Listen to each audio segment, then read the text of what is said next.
Do you want to see the someplace in the world and call it as a motherland and keep that as one of the assets of your life? If the answer is yes, it is your responsibility to make it happen. But if you want as a person to have that motherland, see the Armenian culture is kind of growing and boosting and population is happy, whatever, right? And safe and secure, and it's your responsibility to do something to have it in the world, to make it as a reality. Otherwise, it just becomes the other's plan, just destroy all our network, destroy Armenian community, and just say, it's not your business, we will do whatever we want in there. No, it's their plan, it's not my plan.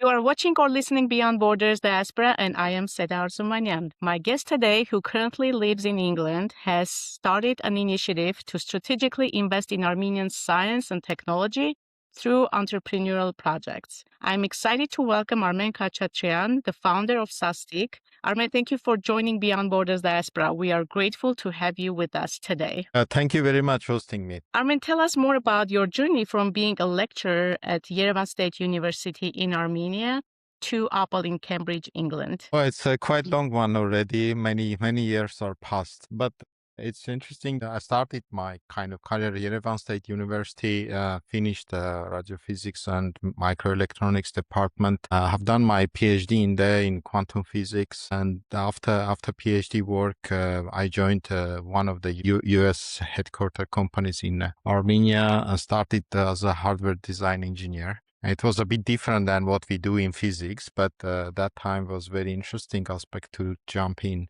So after that, I worked in a couple of companies. I worked for Synopsys in Armenia. And after like 10 years in that industry, I decided to move out to explore a bit more to see what other companies are doing, gain more professional knowledge in area. So in 2009, I moved to South Korea. I worked for Samsung Electronics 3 years, a very interesting experience. And then I was about to back to Armenia, got an offer actually, but then people from Cambridge here in the UK, ARM, it's one of the biggest company, like industrial leading companies. ARM, they give me an offer joining here in Cambridge. It was very exciting actually that time. And me and family moved to Cambridge and stay here so far.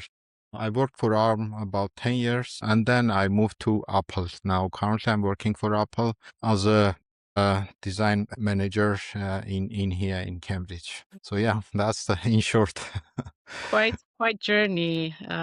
Was it hard to do all these changes? How did you Well, overcome all these changes? Different travels, different cultures, countries, working with different people. the most challenging one, I would say, the first move from Armenia out to South Korea. That has two side of effects. One is you are leaving home, all your families still there, your relatives, friends, everything, all your life is there, and you're living. That's very stressful. And the second was the not moving Asia with a completely different culture and mindset environment. Looking back, I think it's luck to move to that kind of different places because you learn a lot. You see how people are thinking differently, living differently, and you are growing as a person a lot. But obviously that was a very challenging one, especially language barrier and all. And then when I moved to England, I was thinking I moved back home because the culture was quite close to Armenian culture here. I mean, it's European culture. It's a bit mindset is similar than in other side of the world. But yeah, it has its own kind of problems. But every problem you kind of overcome, you learn. I hope you you become better person. I would say.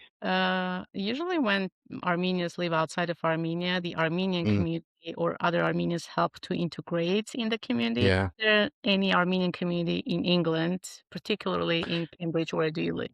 I think better support I've got in Korea. We got lots of engineers, not lots, but a small community, mostly engineers working for Samsung. you land to a new place and the first thing you do, call your friends for help or whatever. And it was very good one. Here, there is no big Armenian community in Cambridge. So, but yeah, it was more smoothly. But now we build up some small community here. It's mostly scientists, engineers, and students who are here in Cambridge. Very, very professional. Nice to be in that kind of environment. That's great. When you talked about different experiences you got from different countries, did that help you to look at Armenians' issues differently? I think it comes naturally, yes. Sometimes when you move from one country to another, and there is always barrier understanding why this is done in this way and not the way that you've seen home, right? Mhm. You see something they are doing differently, and the first reaction, oh, this is wrong. But then after some time, you deep dive and see, oh, this is but better way of doing. You just need to take your time and understand why they are doing differently. Like take a management example, okay? So in Armenia or in UK or in Korea, those are completely different. Like how the management works. In Korea, it's a bit like more hierarchical. You ask in Armenia, I remember we've been always kind of challenging our managers why we are doing this way, why we are doing that way. Okay. And each of them, they have their own beauty and their own kind of outcome. And when you synthesize all this together, you may get much better results, I would say. If that makes sense. Yeah, I'm asking this question because I have seen a lot of diaspora Armenians. They care about Armenia, of course, and when Mm-hmm. issues in Armenia, they talk about that. Mm-hmm. And and I'm sure that people live outside of Armenia, they get different experience, they see different systems, and then, as you said, analyzing, okay, what's bad, what's good, and then they talk about Armenia that way. Oh, these are the issues. What can we do? And sometimes criticizing the government, how they operate, etc. My question is, as an Armenian who lives outside of Armenia, do we have the right or responsibility to discuss the issues in Armenia, share our opinions, and even to try to influence? This has been a widely discussed topic on social media, especially after the war. I heard a lot of people, they even told me directly, don't talk about Armenia. You are in the US. Live your life in the US. Don't intervene in our issues. Yeah, I know what you mean. These topics like I mean these kind of way of thinking become kind of emerging these days, especially after the war. And I would say we should divide the problem, right? So as a person, as Armenian, what is your goal? Like put others, that is their plan. Like someone is saying, don't speak about this or don't interleave or don't do this. That is their plan telling you what to do. Okay. That's one way to think. But Mhm. other way of thinking, what is actual my plan? What I would like to see? Do you care about Armenia? And we should divide, like, what is Armenia? There is a motherland, Ironic, right? That's the place where majority of like compact Armenians are living there, right? And there is the government that has its own agenda, its own plans, whatever. Now, as Armenian, as a diasporan, you are living in outside, right? Somewhere in, I don't know, England or whatever, Los Angeles. What is your goal? Would you like to see a place which we call Armenia, somewhere there in the world that you can travel, that you go there, see people are happy, see the life is kind of there, see the possibility that you can back and buy a home and buy an apartment there. Do you want to see the opportunity that your children will go there and start their life? Do you see the opportunity to go through there, kind of improve your language, live in a different Armenian kind of culture, right? Do you want to have that or no? Each Armenian, I think, should answer that question. Do you want to see the someplace in the world and call it as a motherland and keep that as one of the assets of your life? If the Yes. answer is yes, it is your responsibility to make it happen. Okay. Yeah. Someone may come and say, it's not your business. We will make something there. Don't come, don't interleave, whatever. But if you want as a person to have that motherland, see the Armenian culture is kind of Mhm. growing and boosting and population is happy, whatever, right? And safe and secure, and it's your responsibility to do something to have it in the world, to make it as a reality. Mhm.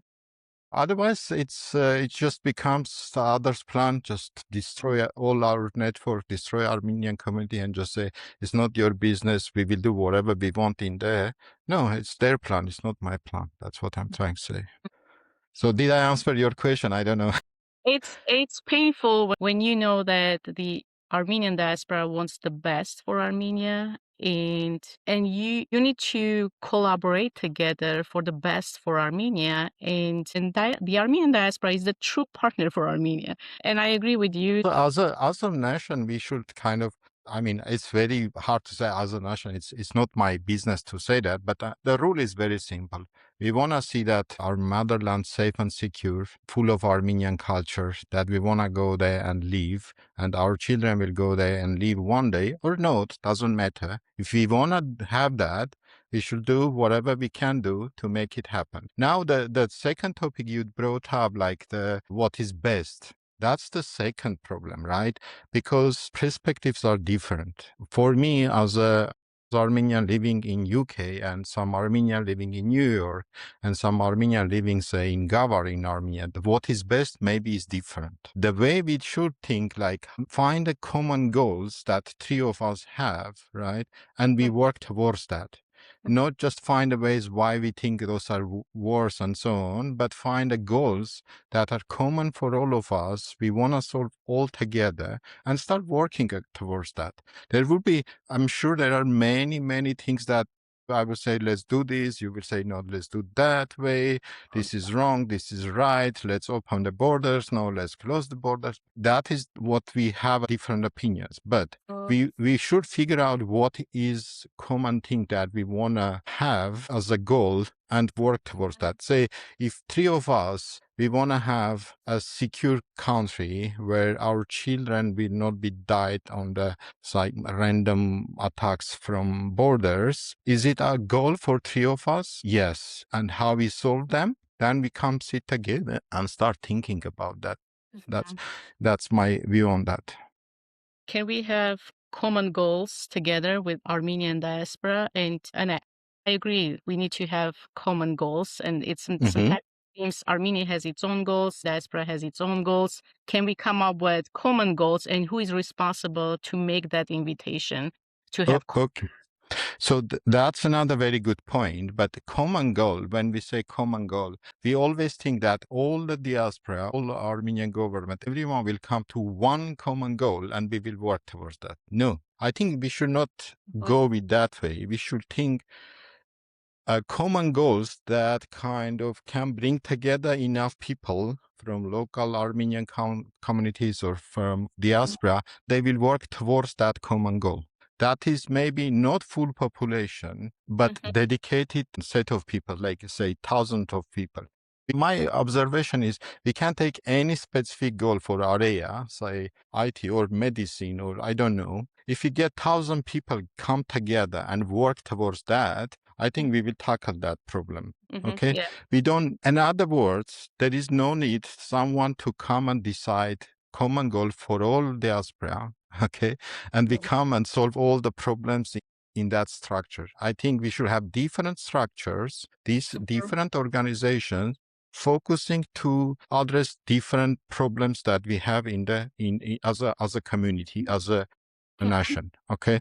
And one of that structures is our state or government. Government state has its own function and they have their own right and responsibilities. For example, they can keep army, they can have a forces and all that communities cannot have. They need to focus on that part, but others can focus to other problems that we can come together and solve. Make sense to you? Yeah, it makes sense. As I was impressed by the American philanthropy culture, and I'm sure in some of the European countries they have. The way is that, as you said, like the government, they do their part, but there are still a lot of problems. And then small groups of people, they come together and they decide, okay, I can solve this one problem. The other group will come together and they will say, okay, I'll cover Yes. this part of the problem. So it's just advocating people. if you see a problem, let's come together and do something for Armenia rather than waiting that only the government will do something. And it doesn't Exactly. only Armenian diaspora people or Armenian diaspora people working with the local Armenians.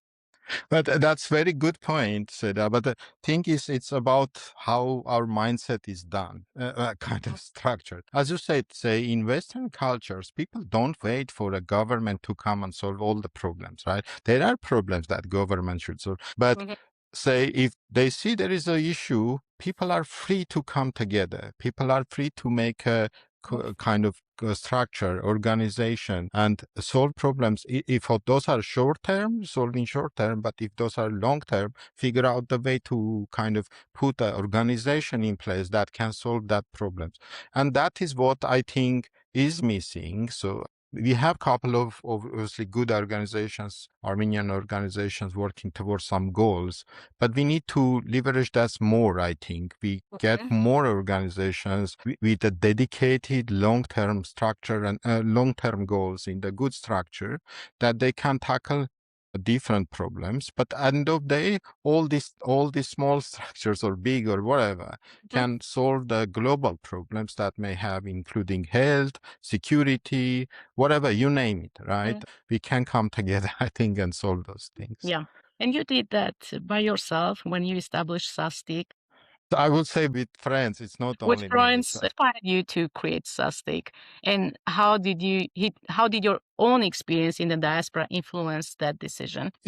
Well, that's the most difficult question you have. It's not like something which inspired me and I kind of, this is good thing to do. It was like after pure pain that you do have as a reasonable adult living outside of Armenia and seeing your friends, children, your children are, are kind of in the war, they are defending and your country, and you have to do something to avoid that. We as a kind of, this comes to that responsibility question, right? As a Mhm. diasporan, you see the 4,000 our children, they are our children, right? They are Mhm. on fight, they get attacked by advanced technologies, and not they are going and fighting for something, but just defending their homes. And after that, 150,000 Armenians just displaced, right? Just 5 years back. Mm. The question comes, what I should do about that? Is it my problem or it's okay? That's their problem. And at the end of the day, that pain, we see that this technologically how bad we are. Children will back, not children, but soldiers, veterans will back from the war, and what they will do, what is their future, who is going to support them, and what is our long-term plan, right? So as an engineer, I could live in somewhere with my life, whatever, and as many are, but as a community, that shock that we got kind of kicked off this thinking, saying what I'm going to do, and that was the inspiration, kind of inspiration, coming online, saying, guys, we have to do something about that. And here is my suggestion how we can do that. Maybe you have other suggestions. And the main things that I had in my mind at that time, like how we are going to get this war veterans support, how we are going to support them for a job, and how we are going to support our technological advancement over the years, and making sure that this will never happen. So those are like 4 or 5 critical problems, objectives that we had. And there were many Armenians who kind of come back to me saying, those are valid objectives. We want to address them. Let's come together. And that was the most surprising part of my life, when you see how many kind of good people out there who care about what's happening and who want to contribute. Okay. And we sit, maybe we can explore more, but just to answer your question, that's the kick.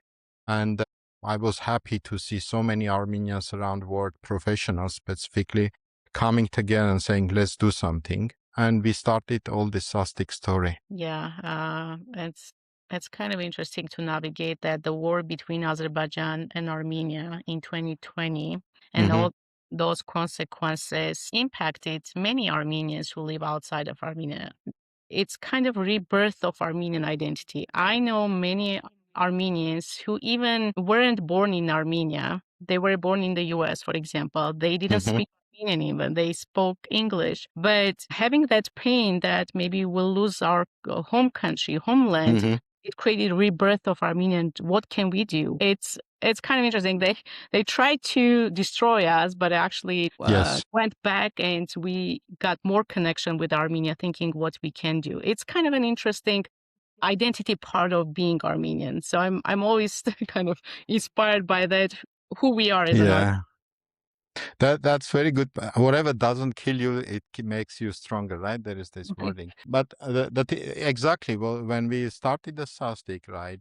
The people who kind of come and start helping, to establish organization is not trivial thing. And then specifically, we had a dedicated model structure that we wanted to put in place. We got the people like lawyers and people who never been in Armenia, but they are in US. They know how to establish organization, how to set up. They come together. And yeah, and the problematic part was establishing clear goal and then establishing structure and establishing like how we work together to get that done. And luckily we get something out of there. We established the organization which called SASTIC, Strategic Armenian Science Technology Investment Community, which is basically community and which has its own kind of structure and way as a charity to operate, but to solve the all above problems that I just highlighted. Yeah, perfect. Who are your members? I mean, you talked about your friends. Are Well, they yeah, yes? become a SASTIC member is quite trivial. You need just to come to the website and subscribe to one of the plans. Let me just explain. Currently, we have around 200 professionals around the world from US, Europe, Armenia, China, and no, I think we don't have Russia and so on. So those are like typically professionals in different fields, mostly IT and that kind of work. So what we do basically, we are signing up for some plan in SASTIC website, which is basically contributing to budget. So all the members are coming and doing donations to SASTIC.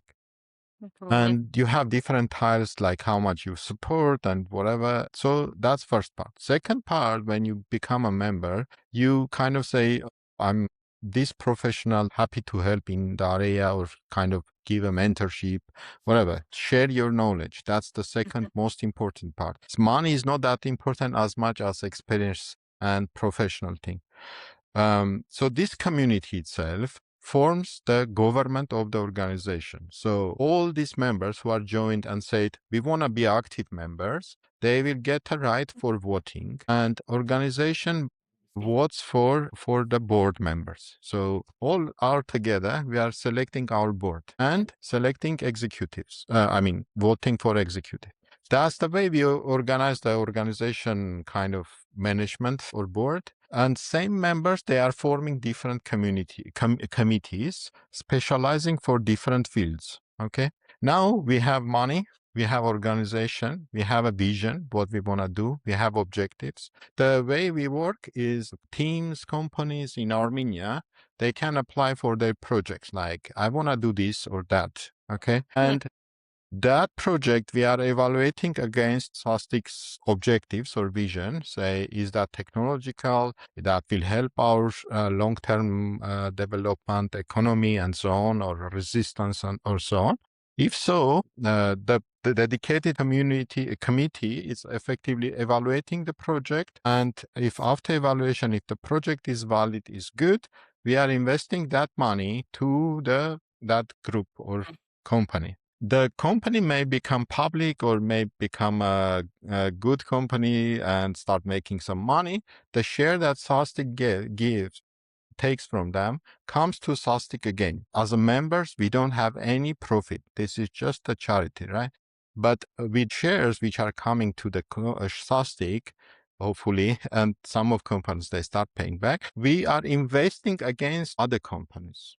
So it's effectively, we set up a structure that we want to, at the end of the day, have a pretty much good, let's say, fund, the kind of fund, okay, which is charity, which will invest in technological companies in Armenia, startups Perfect. specifically, or groups that they can become successful companies and so on. So with that, we are creating jobs, okay? We are making connections between diaspora and Armenia, right? Like, because these members, they get connected to these companies, right? And second, this is like a cycle that we can put together, and in long run, we come up with one of the goodest charities in Armenia that can support technological advancement of Armenia, right? Yeah. And this, yeah, if that explains Yeah. your question, It's kind of. very helpful, very organized.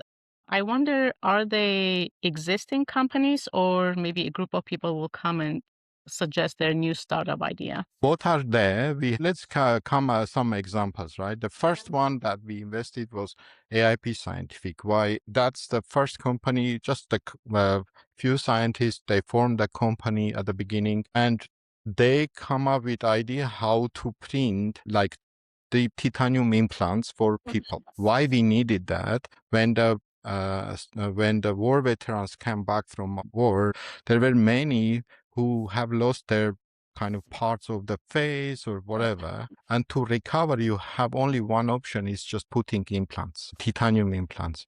And these guys, which were quite a good group of scientists, they said, we can build up this technology, we have something in place, work with doctors, we need this much of investment. And Sastik did the first investment in that company, okay? And that enables them to, AIP Scientific, to build up these implants. And Sastik only supported 15 people, and then they supported their own kind of part. Many these war veterans get these implants, and their life become kind of much easier. But from other side, we solved the problem, and the company now executes. Right, the company is still there, and they are paying back some of this money to Sastik. This is exactly good example to show how we develop the technology, how we solve our current problem, right? And how we use this money wisely to make it like use of this and then get payback and then start looking for next ones. What is our next problem? You're thinking beyond traditional philanthropy, which is really great, especially taking into account a lot of changes in the philanthropic sector. Like USAID cut their funding. A lot of countries, they are thinking about their foreign aid cutting as well. Just kind of thinking in a different way about philanthropy is a good thing. And you have done that. That's amazing. Yeah, I think we are just learning and doing our Mhm. best to get it going. And obviously, we need support. I would love to see a big fund which can support all this, at least one startup a month, let's say, Mhm. right? And that will dramatically change things. And plus, this is not only about kind of investment directly, it's about also engagement, sharing the professional knowledge with the young generation in Armenia. That lots of kids are coming together with some ideas, they want to build something, and then they need to see the support. You know, from our Sasunsi David, that's the epos we have. When David wants to get some weapons, and that old lady says, "You have a lots of stuff. Go and ask for your right."